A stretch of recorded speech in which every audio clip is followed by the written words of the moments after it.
Días, señora presidenta, mil gracias por la dirección de este debate. Un saludo a todos quienes están aquí, al doctor Juan Gonzalo Botero, viceministro de Agricultura. Mis saludos al doctor Roberto Vélez, también mis saludos, gerente general de la Federación, a todos los que nos escuchan, a quienes en todo el país están viendo este debate, también mis saludos. Me hice aquí por una sola razón que quiero explicarla, es porque no quería tener al viceministro, pues donde no pudiera como dirigirme a él. Me costaba, pues, son costumbres, ¿no? Entonces aquí puedo ver a los dos citantes pues de una manera más directa. Esa es toda la explicación de por qué. No, también. También me puedo quedar para siempre aquí si quiere. No hay ningún problema. Bueno, entonces entremos en materia. Este debate, a mi juicio, es un debate supremamente importante porque tiene que ver nada menos que con la caficultura nacional, que todos sabemos que es un sector insustituible, diría yo, de la economía nacional por todas las razones. No voy a entrar en detalles por razones de tiempo, pero la importancia de todo lo que tenga que ver con el café es superlativa en todos los sentidos en Colombia. Y estamos en una situación bastante complicada. Y es que hay unas pérdidas muy grandes en el sector, unas pérdidas muy grandes. Lamentablemente no tengo las cifras exactas de cuáles son las cifras porque ni la gerencia de la Federación de Cafeteros ni el Ministerio de Agricultura nos las dio. Entonces tenemos esa dificultad. Pero bueno, sabemos que se está hablando de pérdidas del orden de $200 millones. 200 millones de dólares, que son unos 800.000 millones de pesos. Pérdidas que podrían crecer, que podrían desarrollarse porque este martirologio no ha terminado. Yo ahora voy a explicar en qué consiste. Ahora, esas pérdidas pueden terminar desquiciando el aparato, la institucionalidad cafetera. Hasta allá pueden llegar las cosas porque las pérdidas son supremamente grandes, o sea, pueden terminar quebrándose cooperativas de caficultores que garantizan el precio, o sea, estamos hablando de una cosa importantísima. Se puede afectar el propio patrimonio del Fondo Nacional del Café, que es pues una cuenta muy importante que está detrás de todo esto. Yo no voy a entrar en todos los detalles porque quiero ser breve, pero llamo la atención de la gravedad de lo que está sucediendo. Y la gravedad en última se concreta en una cosa, es que si se reventara la institucionalidad cafetera, supongamos que eso suceda, y yo haré todo lo que sea posible para que no suceda, ¿sí? Pero si eso llegara a suceder, quiere decir que los caficultores colombianos quedaríamos como cualquier otro agricultor de Colombia, que no tiene quien le ayude a defender su precio, sino que quedaría en manos de los intermediarios privados que pagarían por el café lo que se les antojara. O sea, aquí hay una garantía de compra que la garantizan directamente las instituciones, pero detrás con todo el aparato institucional del café. Ahora, estamos hablando además que el Fondo Nacional del Café es una cuenta con recursos públicos, colegas, quiero insistir en esto. Aquí tenemos un híbrido, aquí hay un mundo privado, cooperativas, Federación de Cafeteros, etcétera, pero aquí también hay unos recursos públicos, que son los de la contribución cafetera, que es la plata del Fondo Nacional del Café. Entonces aquí nosotros tenemos todo el derecho y el deber de actuar pues por ese lado. Bueno, voy a dividir este asunto que tiene sus complejidades, aun cuando no son tantas, en tres partes. La primera parte voy a insistir en la importancia de la institucionalidad cafetera, o sea, este es un punto que es clave. En la segunda parte voy a explicar qué diablos son los llamados contratos a futuros. Eso aparece como una cosa extraña y tiene sus complejidades, pero se puede entender. Voy a explicar con buen detalle de qué se trata ese asunto de los contratos a futuro. O sea, que el caficultor vende su grano, ¿sí? Hace compromisos para vender su grano años más adelante. Eso es un mecanismo que existe hace mucho rato. En tercer término, voy a señalar lo que a mi juicio constituye el principal error cometido en esta operación que nos tiene en estas dificultades. Sí, yo creo que fue un error gravísimo que la institucionalidad cafetera se hubiera metido a especular con esto, a promover la especulación con los precios, porque la especulación es como un casino, como una ruleta. Usted puede ganar, pero puede perder hasta la camisa. Y los cafeteros son agricultores, productores. Entonces, meterlos en negocios de especulación es correr el riesgo de que pierdan como están perdiendo hasta la camisa. Y por último, un punto más, ¿no? Que es el de las conclusiones. ¿Cuáles son mis conclusiones? ¿Qué creo yo que debe hacerse al respecto? Repito, voy a hacer todo el esfuerzo por ser muy breve. Bueno. Lo primero es la idea de que hay que cuidar las cooperativas de caficultores, por lo que ya expliqué. Ahora, por errores de especulación se quebró la cooperativa de Andes, que era la más grande de Colombia.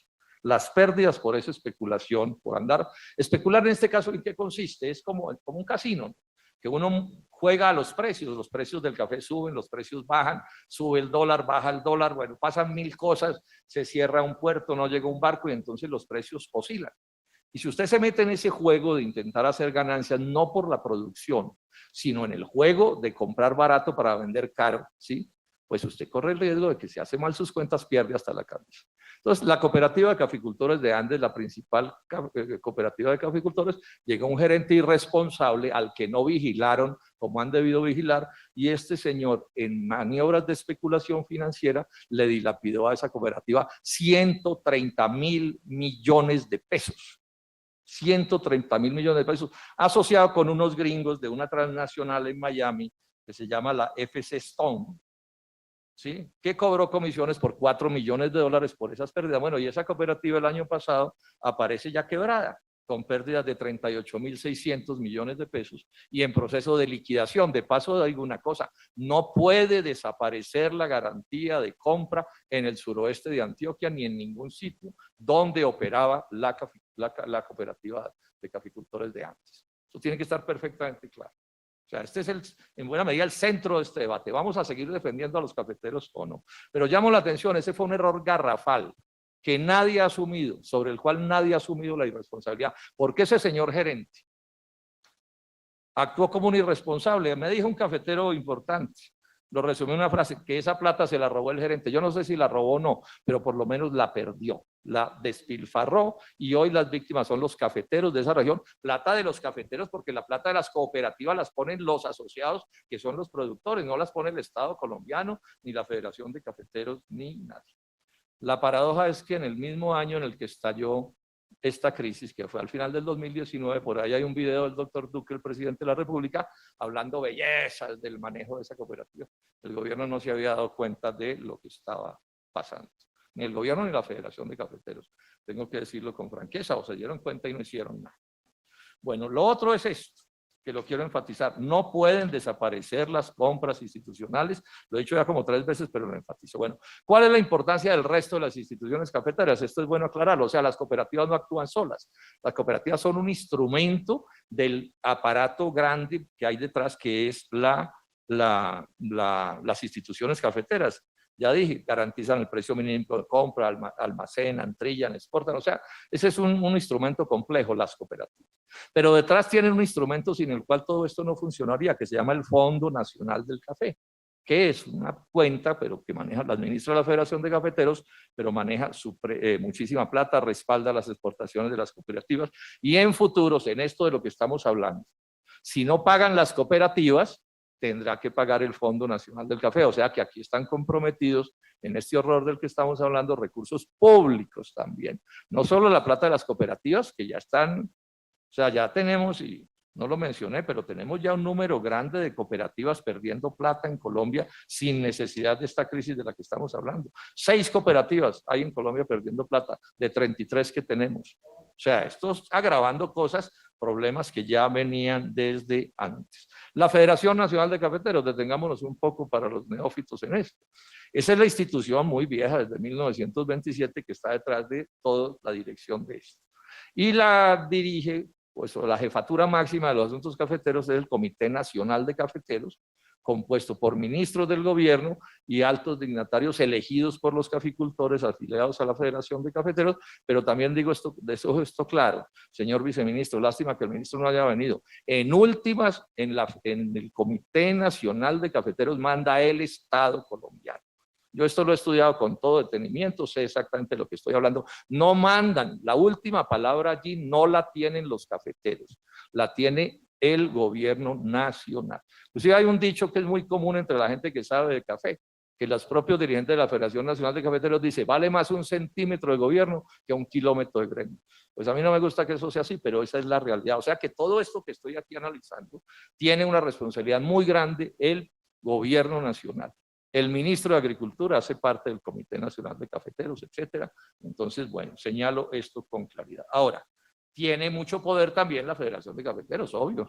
No es que puede representar a este número de colombianos y a estos grandes negocios. Y la Federación, ojo con esto, tiene todo el poder sobre el resto de la institucionalidad cafetera. El Comité Nacional de Cafeteros, la otra institución que hay, que es el Comité Directivo, que es el Comité Nacional sin los miembros del gobierno, que a su vez dirige a los comités departamentales de cafeteros y todos ellos en últimas dirigen a las cooperativas de caficultores. O sea, las cooperativas de caficultores no son una rueda suelta. Nada importante en Colombia ha pasado, ni pasa en las cooperativas de caficultores que no tenga detrás la determinación del Comité Nacional de Cafeteros y los comités departamentales. Bueno, y dentro de este esquema que estoy mostrando de poderes, pues el poder del gerente de la federación es descomunalmente grande. Bueno, de entrada porque es el gerente de empresa en Colombia, entre públicas y privadas, que más gana en Colombia. Se gana 120 millones de pesos mensuales. Eso es lo que le pagan los caficultores colombianos al gerente de la Federación de Cafeteros. Y esa es una manera de expresar el inmenso poder que tiene. El inmenso poder en toda esa estructura, en todo ese andamiaje, quiero señalarlo. Entonces, concluyo este pedazo diciendo, no se mueve nada en el negocio del café sin que la Federación de Cafeteros y el Estado colombiano, el gobierno nacional, tengan que ver. Y en últimas, la responsabilidad la tienen los ministros del comité y el presidente de la República. Yo cuento esta anécdota. Miren, aquí un gerente de la Federación todopoderoso, yo tuve 1000 controversias con él, el doctor Jorge Cárdenas Gutiérrez, presidente de padre de algún ministro de Hacienda, ultrapoderoso, y un día tuvo un desacuerdo así de grande con Andrés Pastrana, que era el presidente de la República, y salió como Pepa de Guama, volando. Los cafeteros saben, están en zonas de Guama, ¿qué significa eso? Ultrapoderoso el doctor Jorge Cárdenas Gutiérrez, el zar del café, y un presidente ultra débil como Andrés Pastrana lo sacó así, de un papirotazo, para que quede claro quién manda en este asunto y al final con quién es este debate. Bueno, la otra cosa que quiero señalar aquí con precisión es esta. Yo le envié cuestionario y citamos al ministro de Agricultura e invitamos al gerente de la Federación, que es el formalismo para esto. Y al gerente de la Federación, pues lo invitamos por las razones obvias de las que estoy hablando, es que maneja unos recursos públicos descomunales de grandes. Y entonces les hicimos unas preguntas que no eran sobre detalles de la vida privada de nadie, ni preguntando por nombres, simplemente era, bueno, ¿qué tan grande es este lío? ¿Cuánta plata hay embolatada? ¿Sí? ¿Cómo están pringadas las cooperativas en esto? ¿Cuántos caficultores están metidos en este lío? Porque están quebrándose también los caficultores. Explíquenos eso, básicamente el mismo cuestionario al gerente de la Federación y al ministro de Agricultura. Y los dos me respondieron prácticamente con las mismas respuestas, ¿no? Que es que estos son asuntos privados y que en estos asuntos privados no tiene por qué meterse la Comisión Quinta del Senado, ni usted, senador Robledo, ni el senador Corrales, ni nadie, porque y entonces no nos dieron ningún dato, nada. Por eso empecé diciendo, no tenemos cifras oficiales, pero no porque no existan. Toda la gente que está en el poder, yo creo que no hay portero de la Federación de Cafeteros que no sepa lo que está pasando. Pero el Senado de la República no puede saberlo. Los colombianos no podemos saberlo. Yo no puedo estar de acuerdo con eso, doctor Vélez, y lo mismo le digo al gobierno nacional y al ministro de Agricultura. No estábamos pidiendo información privada, reservada de ningún tipo. Estábamos pidiendo, y sigo pidiendo, cuentas generales que yo espero que ustedes me entreguen ahora aquí. Nos digan cuánta plata hay embolatada, qué más puede pasar, cuántos son los caficultores enredados, qué les está pasando a las cooperativas. Porque el ministro es un servidor público y el gerente de la Federación actúa con funciones de servidor público porque maneja recursos públicos. Yo no acepto que me escindan eso.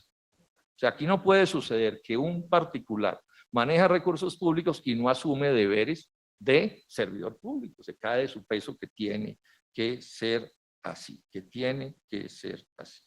Bueno, esta tendencia que la he comentado en esta comisión varias veces, los colegas me habían reunido, esta tendencia que en este gobierno de Duque se ha vuelto más fuerte, pero viene desde antes, al secretismo en la administración pública, me parece detestable, de lo peor que pueda pasar. O sea, que a quienes investigamos como servidores públicos se nos niegue la información con la cuenta de que es que esos son secretos de Estado o que son asuntos privados.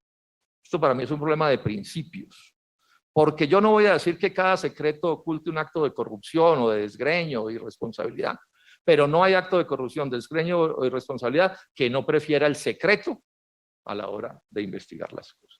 Y eso es tremendamente pernicioso en el funcionamiento de cualquier sociedad. Bueno, la segunda parte, ¿cómo es el cuento de los contratos a futuro? La cosa es relativamente fácil de entender. Consiste en que un caficultor cualquiera, mediante unos mecanismos de intermediación que existen, sí, hace unas ventas a futuros. O sea, se compromete a que en un plazo determinado, 1 año o 2 años, el tiempo que se pacte, entrega un café, entrega el café en físico. ¿A qué precio? Pues al precio al que esté en ese momento el físico. De eso se trata. Eso se lo ofrecen al caficultor como una cosa para él muy atractiva porque se asegura un precio, no corre riesgos. Es más o menos lo que dicen: usted va a la fija, Pedro Pérez, señor caficultor, haga este negocio, que este es un negocio muy atractivo. Ahora, ¿cuál es el problema? Y es que el precio al final, ese que por el que le van a responder, y eso está pactado en un contrato, pues puede ser un precio atractivo para el productor o no atractivo para el productor. Dependiendo de qué, de lo que pasen, del precio al que se pactó el negocio y el precio que haya al final cuando el negocio se concrete, cuando termine la operación. Esa es la realidad de este asunto. Y eso suena atractivo, ¿sí?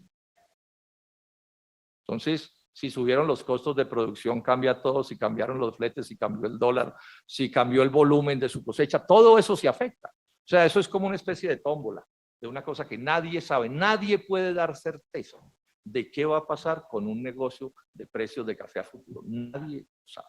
Pueden entonces al final o hacer un negocio normal, donde no ganan más, mucho más, ni pierden, ¿sí? O pueden aparecer perdiendo nominalmente o perdiendo realmente, dependiendo de las circunstancias. Mi posición en esto es una posición de principios. El negocio de compras, de ventas o de compras de café a futuro es como una tómbola. Es un negocio de especulación financiera de altísimo riesgo, que cada cafetero, cada colombiano está en el derecho de correr su riesgo, pero que las instituciones cafeteras se metan a decirle al cafetero que se meta en ese negocio, me parece un error garrafal, el peor que puede cometer la institucionalidad cafetera. ¿Por qué? Porque es que los cafeteros de esto no saben. Es así de simple. Esto es complejísimo. Claro, estos negocios, por ejemplo, se hicieron en el 2019 y ¿quién sabía que iba a haber pandemia? ¿Quién sabía que iban a cambiar los fletes? ¿Quién sabía que el dólar iba a subir o a bajar de precio? ¿Quién sabía si la cosecha de este año, del año próximo o del pasado iba a ser alta o baja? Nadie lo sabe. Nadie lo sabe. Entonces, meter gente sencillas, empujarlas en esta dirección es absolutamente equivocado. Ahora, si un cafetero por su cuenta lo quiere hacer, bueno, cada uno puede comprar lotería y comprar chance e ir a un bingo y a lo que sea, hacer la plata de cada quien, pero es que de eso no es de lo que estamos hablando. Un cafetero corriente colombiano no tiene experticia para esto, no lo entiende. Es probable que no entienda ni las figuras. Normalmente, sobre todo la gente más sencilla, firma pagarés y documentos que no sabe leer, que no ha leído. Yo aquí tengo varios con una letra microscópica. Como son todos estos negocios, así es como funcionan. O sea que la gente entra por fe. Fe es creer en lo que no se puede demostrar, sobre todo en asuntos de negocios. ¿Por fe de quién? De su superior jerárquico. No es que el doctor fulano dijo, es que el gerente dijo, es que fulanito, el rico del pueblo dijo, pero esa persona en la mayoría de los casos no sabe qué decisión está tomando. Este negocio, además, pues puede terminarle costando al caficultor hasta la pérdida de su finca si él no cumple con los deberes adquiridos, y hay un montón de gente que no está cumpliendo, pueden terminar rematándole su propiedad, porque esos son negocios que ningún financista firma si no está absolutamente seguro de que le tienen que responder. Le llamo la atención a los cafeteros desde ya, a los que no están cumpliendo, están en altísimo riesgo de meterse en líos muy, pero muy complicados. Les voy a dar este dato que me lo dio un cafetero importante, conocedor de estos asuntos. Dijo, la historia de los exportadores de café que se quiebran, que son muchos en la historia de Colombia, desde empezando el siglo XX se están quebrando exportadores de café, se quiebran es por especular. Se quiebran es porque se meten en la tómbola de que es que me voy a ganar me voy a hacer una sobreganancia, porque es que yo soy muy vivo y alguien me dijo que es que el barco va a pasar por allí, no sé. Baja, terminan quebrados. Esa es la realidad de este asunto. Bueno, entonces, ¿qué fue lo que pasó? ¿Qué fue lo que pasó? Pues muy simple, que se hicieron negocios, digamos, en números redondos, con café a 120.000 pesos la arroba y vale 196.000 pesos. Esa como estaba. Entonces los cafeteros, con cierta razón, no quieren entregar el café al que se comprometieron.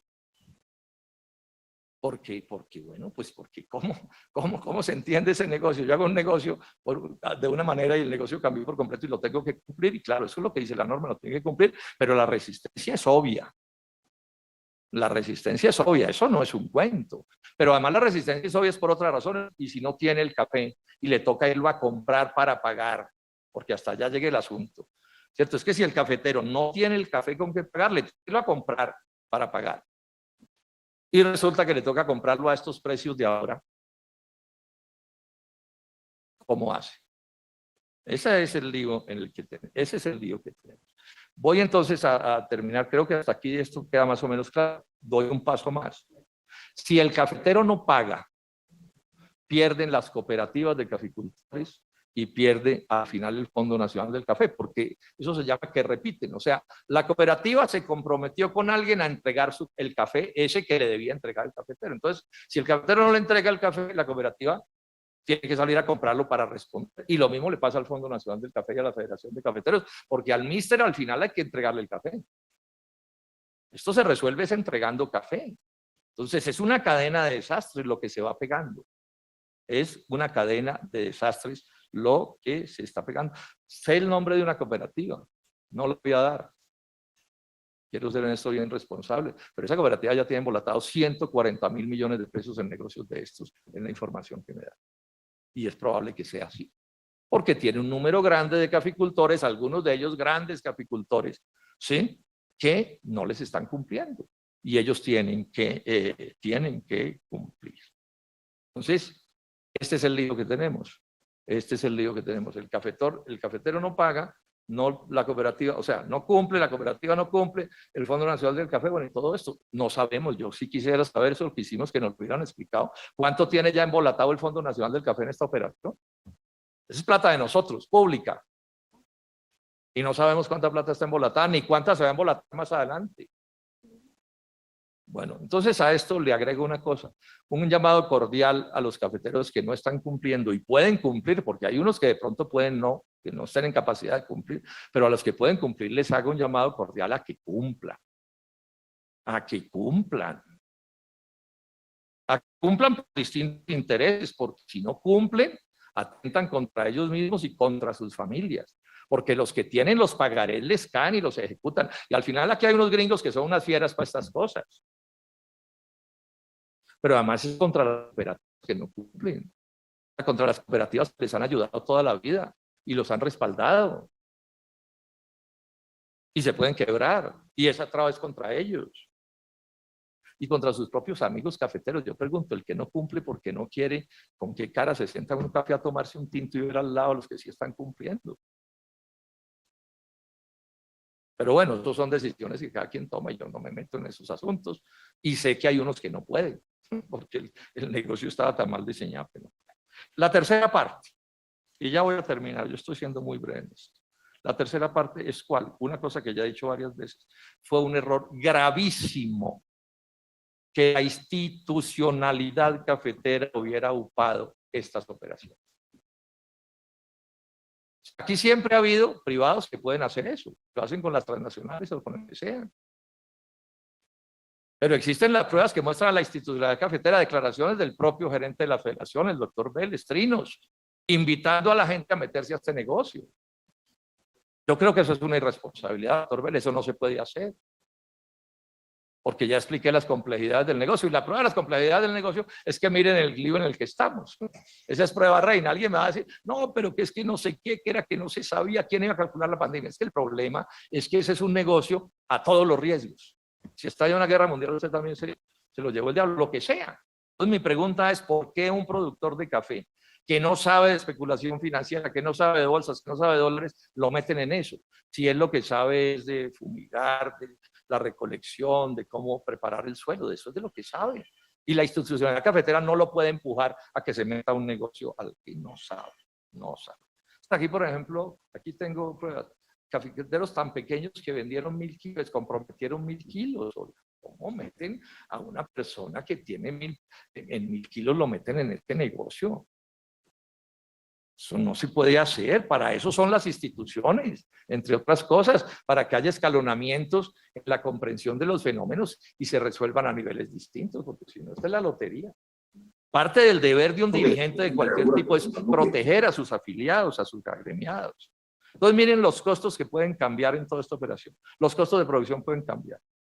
El costo del dólar, que la cosecha sea menor, nuevas plagas, fletes, terremotos, volcanes, revoluciones, paros, guerras, todo eso afecta este negocio. Y ningún productor lo puede. La Federación de Cafeteros es la que más sabe de cooperativas y de café en Colombia. La Federación de Cafeteros tiene una organización que es la Dirección de Cooperativas. Yo esto me lo conozco de cerca, que yo llevo estudiando esta cosa 30 años. Yo nunca he tenido finca cafetera, pero esto sí lo he estudiado. Y lo preparé para este debate. Entonces, ¿cómo es posible que la Dirección de Cooperativas le dé el pase a meter a las cooperativas en este negocio? ¿Qué está haciendo esa institución allí? El propio gerente de la Federación de Cafeteros. Ese cafetero que les he mencionado varias veces me dice, no, es que lo que pasó fue que Roberto presionó este negocio. Roberto presionó este negocio. Un error garrafal. Es más, hubo presiones del aparato cafetero sobre las cooperativas exigiéndoles que pusieran más opciones de futuros. Me lo han contado la gente que está ahí. Los presionaban desde Bogotá, de los comités departamentales de cafeteros, a su vez presionados por los jefes nacionales de la federación. Ahora, ¿qué pasó con los futuros de ustedes? Es que no van a aprovechar la ganga. O sea, les presentamos el paraíso terrenal y ustedes no quieren estar, señores cafeteros. Así les auspiciaron este asunto. Y yo repito, por principios este es un error. Casi que debería estar en los estatutos de la federación prohibidas las operaciones de futuros. Por lo menos a los cafeteros. Casi que podría llegar hasta allá. Así es de garrafal este error. Aquí ya hice yo un debate. También se metieron los de Ecopetrol muy vivos en un negocio de futuros y perdieron hasta la camisa. No me acuerdo de las cifras, pero aquí las di. Hasta la camisa perdieron. Muy vivos, ¿no? Los que no sabemos muchas vainas. Y también Ecopetrol poderosísima y toda esa cosa. Y saben mucho. Y bueno, perdimos los colombianos hasta la camisa. Pero además hay una cosa que he investigado y no con todo el detalle, porque no tengo la información suficiente, porque no la dan. Pero es que hubo errores garrafales en la macropolítica y en la implementación de la política.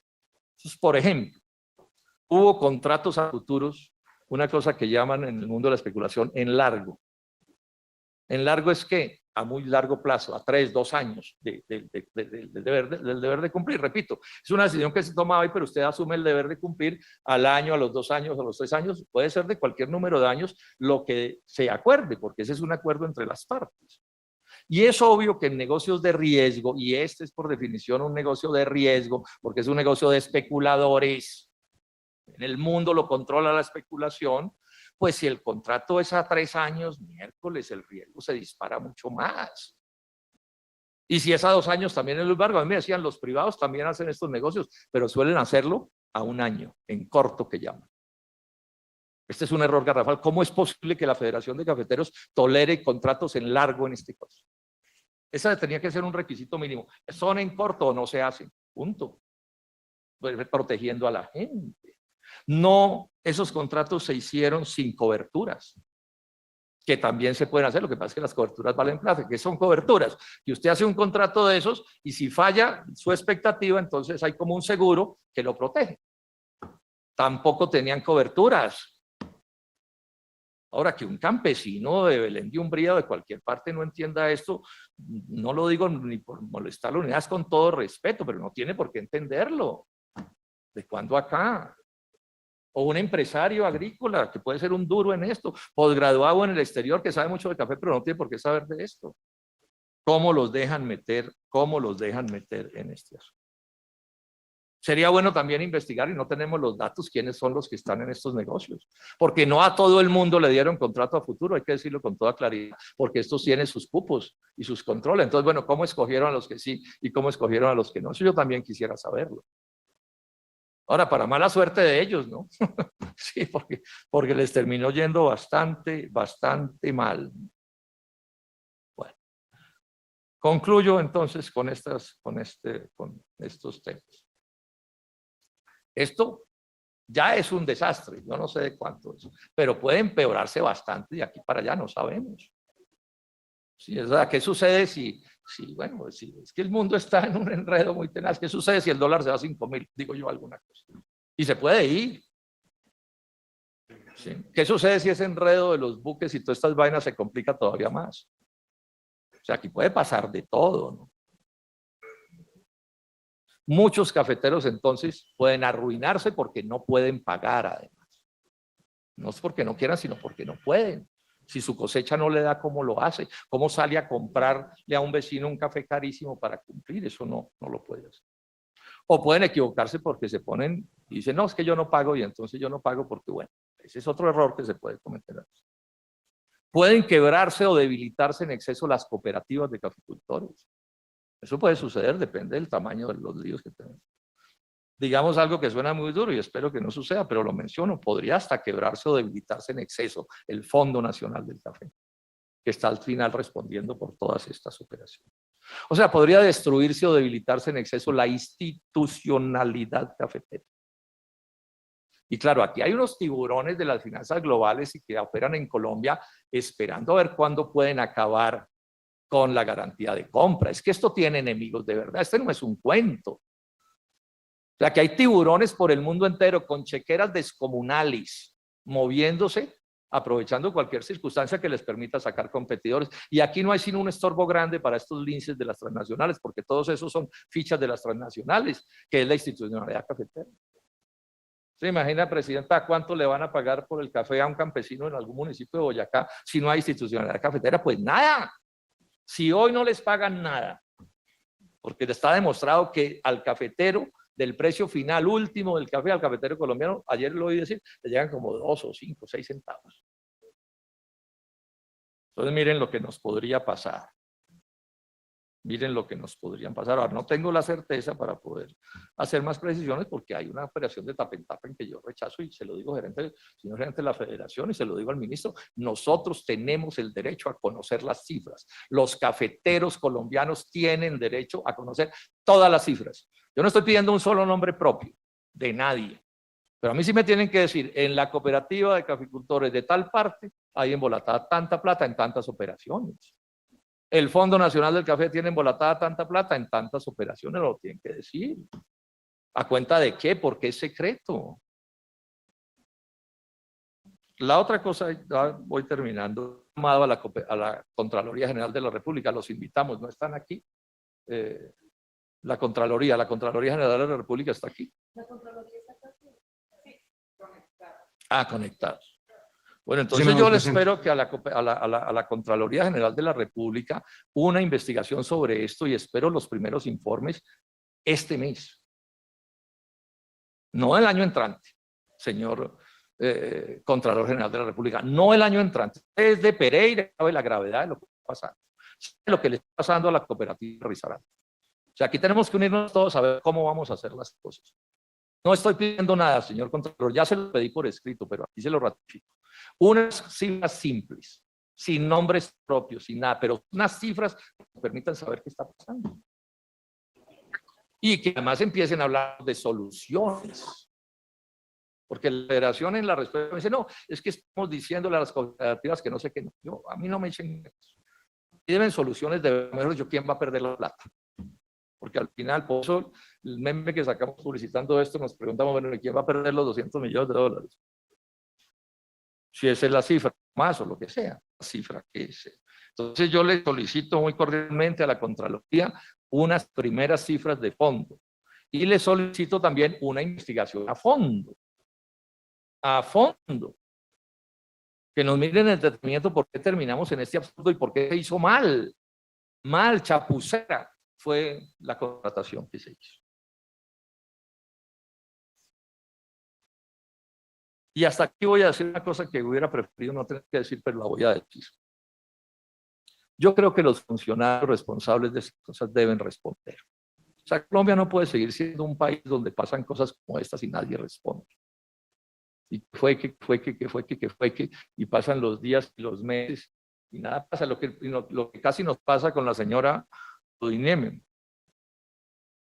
Se perdieron 71.000 millones y no, yo no me lo robé. Entonces yo le dije, yo no sé si se lo robó o no, pero renuncie, señora, porque a usted no se le pueden perder 71.000 millones de pesos y no pasa nada. O sea, lo menos a cualquier persona en el mundo de la empresa privada se le pierden 71.000 millones, tiene que renunciar. Ahora, los jueces ya investigarán y al final, bueno, podrán inclusive al final del proceso darle la cruz de Boyacá a la señora, pero lo primero es que renuncie. Entonces yo estoy planteando una cosa, doctor Vélez, se lo digo con toda cordialidad, pero con toda franqueza, yo creo que usted debe renunciar a su cargo. Creo que no tiene salida. Ese es un mensaje de claridad que hay que mandarle al país. Yo en estos debates siempre cuento unas historias. Miren, una vez se murieron unos ancianos en un verano en Francia. Se murieron por calor, porque no tuvieron aire acondicionado en sus casas los viejitos y se murieron.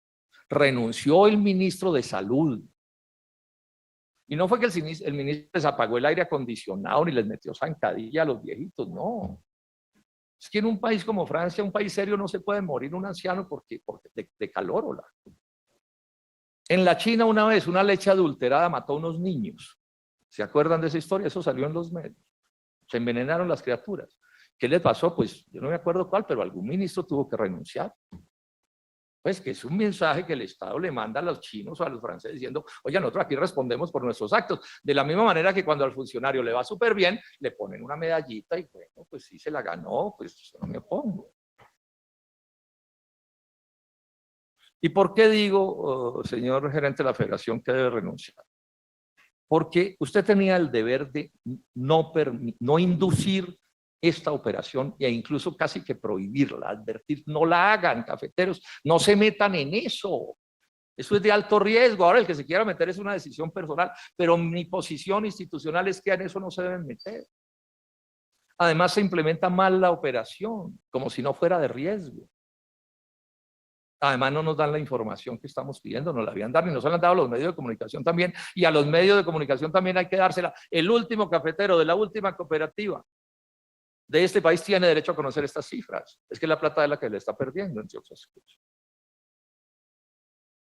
Yo creo que en aras de la transparencia, el gerente no puede estar en el momento en que se haga esta investigación, porque el poder de la gerencia no se puede utilizar para entorpecer o para dificultar o no ser lo diligente que sea, cualquier cosa que sea, para que esta investigación se pueda ir a fondo, porque hay que mirar que otros funcionarios se equivocaron. Entonces, ¿cómo así que la división de cooperativas de la Federación de Cafeteros, yo quiero saber si esa división expidió un documento diciendo esa operación no se debía hacer?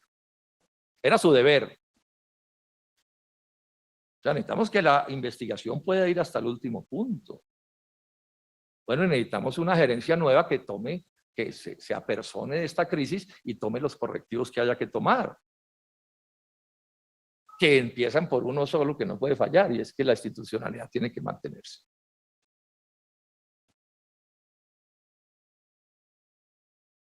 Digo esto por último. Esta es mi conclusión de este debate.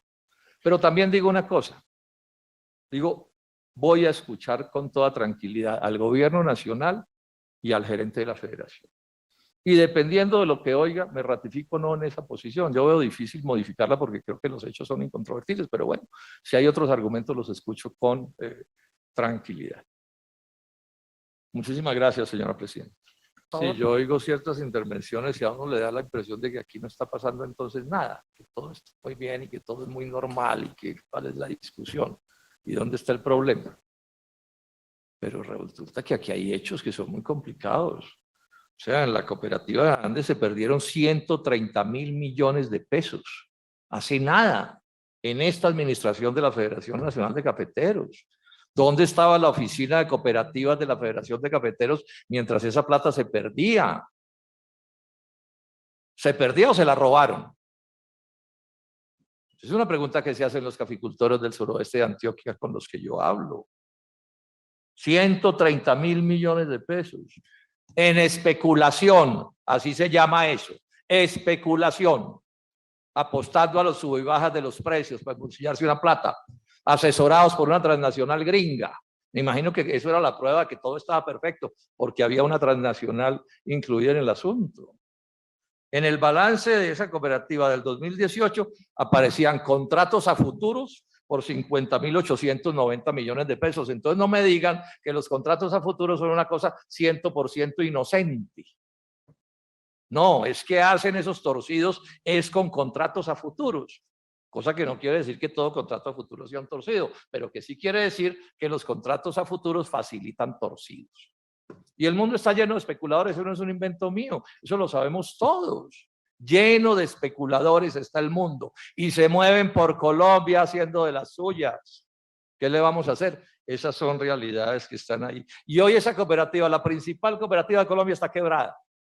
Y todavía no he oído decir qué van a hacer para que no se pierda la garantía de compra en el suroeste de Antioquia y en las partes donde esa cooperativa compra. Es que la cosa es complicada. Y entonces, no, esto no vale la pena, esto es un asunto menor, las cifras no se saben, pero aquí ya están planteando los amigos del gobierno que el Estado colombiano tiene que sacar una millonada de plata para solventar este lío.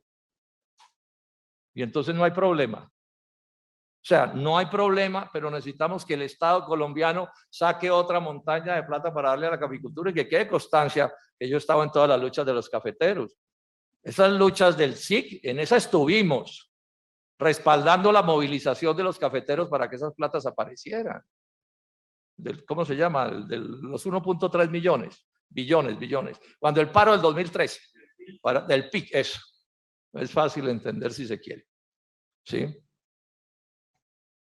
Pero ojo, porque no puede ser que las cosas se manejen mal y entonces si la cosa no funciona, entonces es que aquí el Estado colombiano tiene que responder. Tan alegremente, incluidos los de los exportadores privados, todos.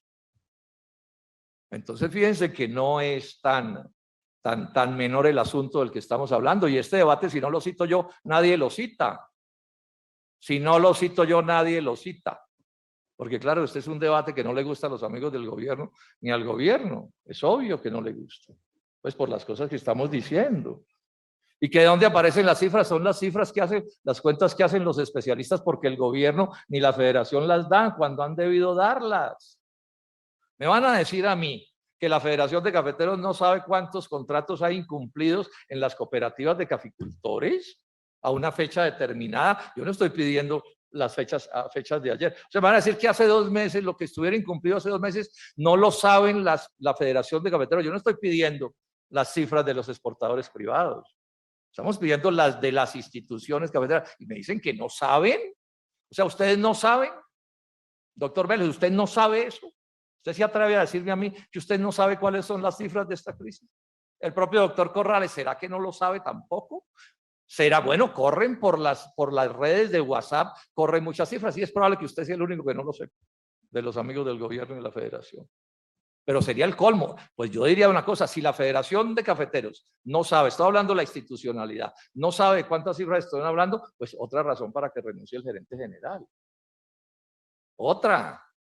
O que por lo menos nos diga otra cifra y nos diga, bueno, es que no sabemos qué va a pasar, pero a diciembre hay tales compromisos, o sea, cifras que nos permitan hacer la cuenta, pero no pongan en duda las cifras cuando no las dan, cuando sí las podían dar. Así sean inferencias, cálculos que se pueden hacer para que podamos hacer un debate serio, pero deben ser muy grandes cuando se está hablando de que se necesita que el Estado colombiano salga a salvar este negocio. Yo voy a esperar con tranquilidad, en algún momento tienen que salir las cifras. Y le insisto a la ¿cómo se llama? A la Contraloría General de la República, que además no pidieron la palabra para hablar. Yo los hubiera querido oír hablar porque los invitamos y nos dijeron que estaban en las redes, pero no han hablado. Ojalá hubiera el tiempo para que hablaran, para que ese delegado nos dijera qué ha hecho la Contraloría. ¿Sí? O qué piensan hacer. Entonces, aquí sí hay un problema. Es lo primero que quiero señalar. Y yo voy a insistir, por esto que estoy diciendo y otras cosas más que decir, yo insisto en la necesidad de que el presidente, el gerente de la Federación de Cafeteros renuncie a su cargo. No me convencen las explicaciones, porque esto se quiere presentar como si fuera una cosa normal y no lo es. No lo es. Lo que está pasando no es normal. ¿Sí? No es que no pueda haber contratos a futuros, pero una cosa es que pueda haber contratos a futuro y otra cosa es que la institucionalidad cafetera se ponga a inducir a los cafeteros a que se metan en un negocio que es de alto riesgo. Y tan es de alto riesgo que ahí está el lío. Es que si no estuviera el lío no estaríamos hablando de esto. Eso es prueba reina de que si hay un lío. Entonces me dicen, no, es que antes no había pasado nada. Pues sí, pero antes también estaba el riesgo y había podido pasar antes. Y entonces pasó ahora. Esta es la realidad que tenemos. Pero además no tomaron ciertas precauciones mínimas para reducir ese riesgo. Yo lo expliqué aquí. No lo voy a repetir por razones del tiempo. Han debido promover las instituciones cafeteras mecanismos para reducir ese riesgo y facilitar las cosas. Bueno, de entrada tengo la idea, o sea, los hechos me dicen que no se explicó con suficiente claridad en qué consistía este negocio. Cosa que han debido hacerlo cuidadosamente. Claro, hay unos cafeteros que son más ilustrados que otros y entienden las cosas rapidito y saben cómo es todo. Y entonces, bueno, pero no necesariamente son todos así. Yo no vi ninguna campaña pedagógica, por ejemplo, que le dijeran a los cafeteros que podían perder plata o dejar de ganarla, ¿sí? O enredarse para el cumplimiento de sus obligaciones. No la conocimos, averigüé las cosas y han debido hacerlo. Porque claro, hay unos que son muy ilustrados y han estado en la cúpula de la federación y saben muchas cosas, pero eso no le pasa a todos los cafeteros y ese es parte del lío que tenemos. O sea, el lío que tenemos tiene que ver con qué, a mi juicio. Unos que no tienen con qué corresponder, con qué cumplir esos compromisos porque no tienen con qué, por cualquier razón. Entre otras cosas, porque ha llovido mucho en todas esas cosas. Y otros porque no entienden, no entendieron nunca el fenómeno y se sienten asaltados por los hechos.